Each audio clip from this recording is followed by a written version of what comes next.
Ethics is the study of good and evil, right and wrong. Biblical Christian ethics is inseparable from theology because it is grounded in the character of God. The task of biblical Christian ethics, then, is to determine what conforms to God's character and what does not. Francis Schaeffer explains the uniqueness of biblical Christian ethics.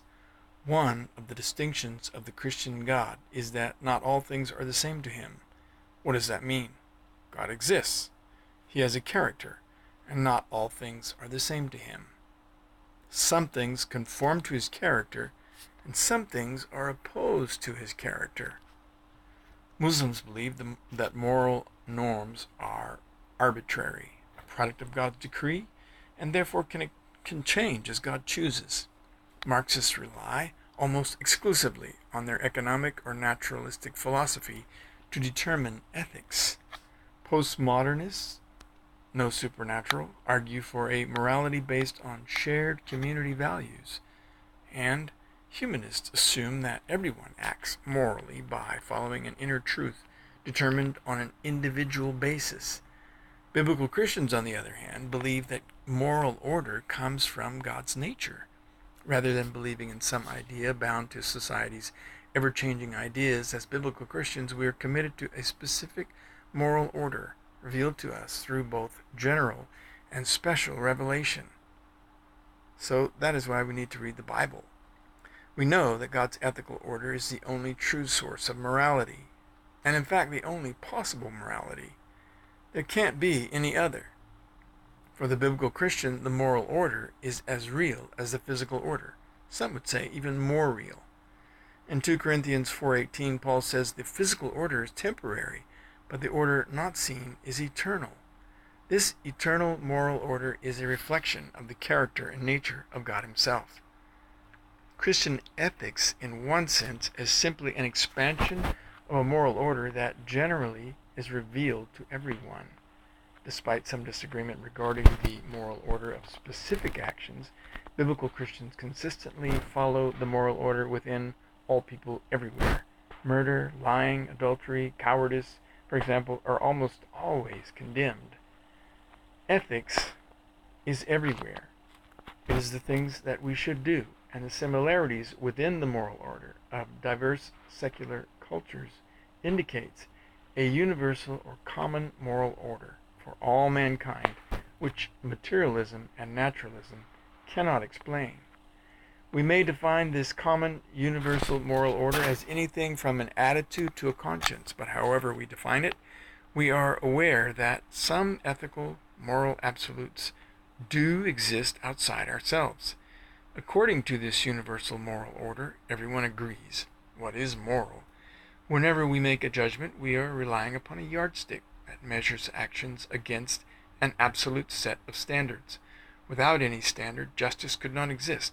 Without an ethical absolute, morality could not exist. There would be no murder, no theft, no rape. This objective absolute standard is apparent throughout the secular society's attitudes towards morality. According to secular society, we should treat all morals as relative and subjective, but in practice even secular society treats some abstract values such as justice, love, and courage as consistently moral. Secular society also cringes at the Nazi Holocaust, the Russian prison system of Siberian gulags, and the abuse of children. We cannot explain this phenomenon unless we accept the fact that certain value judgments apply universally and are somehow inherent to all worldviews. Biblical Christian morality is founded on the conviction that an absolute moral order exists outside of and yet somehow is inscribed into us. Biblical Christian morality flows from the nature of our Creator through the nature of created things. It is not a construction of the human mind. We did not just think of it. It is part of God's general revelation. At the core of everyone's worldview's moral code, there is a picture of human nature, a map of the universe, and a version of history where moral code applies. It is what Paul calls the work of the law written in their hearts, their conscience, in Romans 2:15. This biblical Christian morality is not arbitrarily handed down by God to create difficulties for us. Rather, God's innate character is holy and cannot tolerate evil or moral indifference. It's what the Bible calls sin. Therefore, if we wish to please God and prevent sin from separating us from Him, biblical Christians must act in accordance with His moral order. Biblical Christians are assured of these truths about God's nature and judgment as a result of special revelation, whereas general revelation, where creation reveals God, has informed all people of the existence of a moral order. Special revelation discloses specifics regarding that moral order. So in the final analysis, biblical Christians rely on God and His Word for a full explanation of the moral order.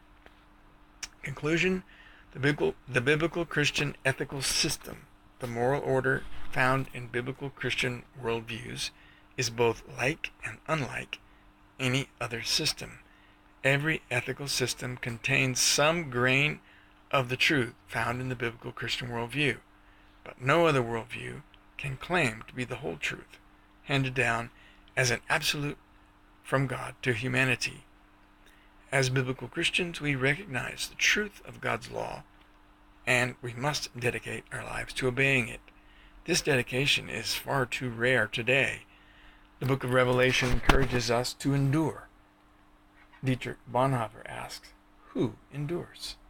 Only the biblical Christian, whose final standard is not his reason, his principles, his conscience, his freedom, or his virtue.